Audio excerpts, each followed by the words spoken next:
নমস্কার সকলকে, আশা করছি সবাই ভালো আছেন। আজকে আমি আপনাদের সঙ্গে শেয়ার করতে চলেছি একটি খুবই মজার এবং নস্টালজিক প্রজেক্ট।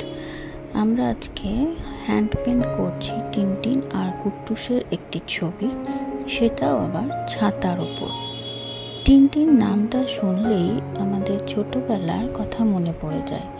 সাহসী সাংবাদিক টিনটিন আর তার প্রিয় বন্ধু কুট্টুস দুজনে মিলে একের পর এক অ্যাডভেঞ্চারে বেরিয়ে পড়ত। এই চরিত্র দুটো আমাদের মনে আজও একই রকম প্রিয়। তাই আজকের ছবিতে সেই টিনটিন আর কুট্টুস জুটিকে তুলে ধরার চেষ্টা করেছি। এই প্রজেক্টে আমরা ব্যবহার করেছি ফেব্রিক পেইন্ট, কারণ এটা সব কিছুর ওপর খুব ভালোভাবে বসে যায় এবং ওয়াশেবলও হয়। ফেব্রিক পেইন্ট ব্যবহার করার সময় কিছু ছোট টিপস মনে রাখা ভালো।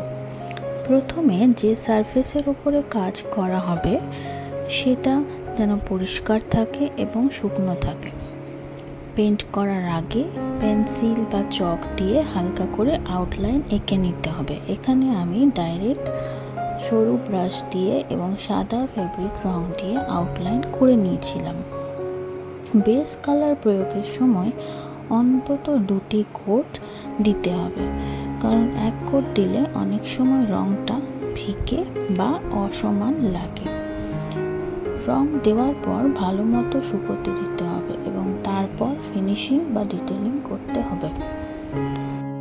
আজকের ভিডিওতে শুধুমাত্র বেস কালার করাটাই দেখানো হয়েছে। পরের পার্টে আমরা আরও কিছু বেস কালারের ডিটেলিং এবং সম্পূর্ণ ছবি ডিটেলিং দেখব। আজকের মতো টাটা, ধন্যবাদ।